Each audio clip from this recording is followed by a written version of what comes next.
Айлана жаз жыттанып, теребелде дале аяздуу кыштын ыргактары өз өкүмүн сүрүүдө.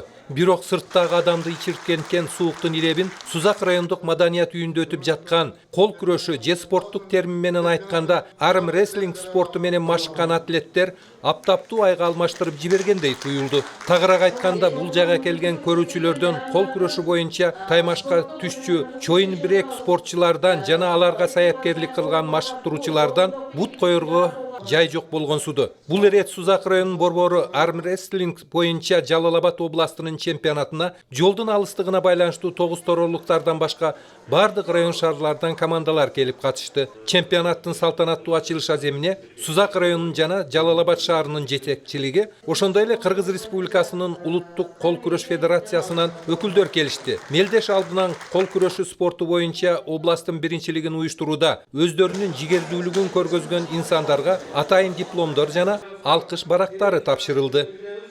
Спорттун кол күрөш түрү боюнча Жалал Абад областык мелдешин өткөрүүгө жана уюштурууга кошкон жигердүү салымдары үчүн Сузак райондук мамлекеттик администрациянын ырайымдуу комплексин сыйлана тапшырууга уруксат этилди.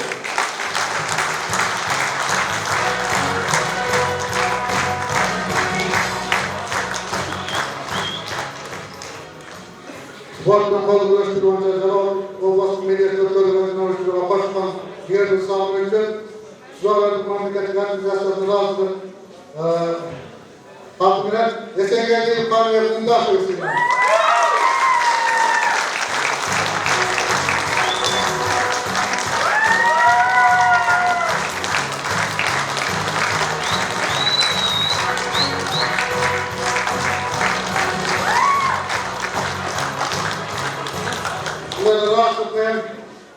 Аслай Камер Торайева Жаркулова Жумахан сыйлана.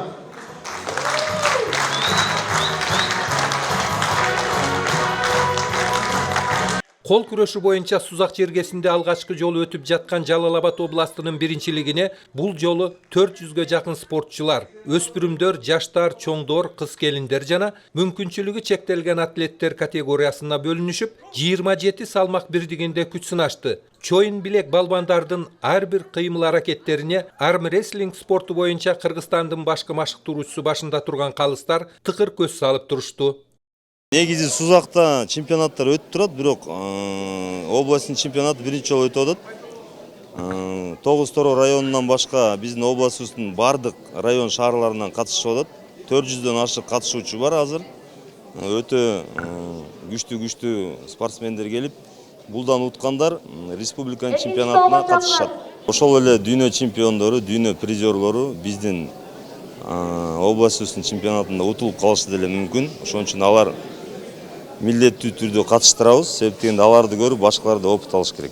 Майлы Суу шаардык кеңешинин депутаты, кол күрөшү спорту боюнча көптөгөн эл аралык мелдештердин жеңүүчүсү, спорттун бул түрүнөн Кыргызстандын бир нече жолку чемпиону Каныбек Базарбаев бул ирет абсолюттук салмак ченинде Жалал Абад областынын чемпиону аталды. Ар бир райондан келген адамдар аракет кылды.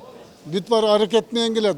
Ар бир адам үмүт менен келет. Ушул жерден жеңип кетсем, ушул жерден бир ийгилик алып кетсем деп. Бардыгы жакшы, аракеттери жакшы. Да кичине колдоо керек да.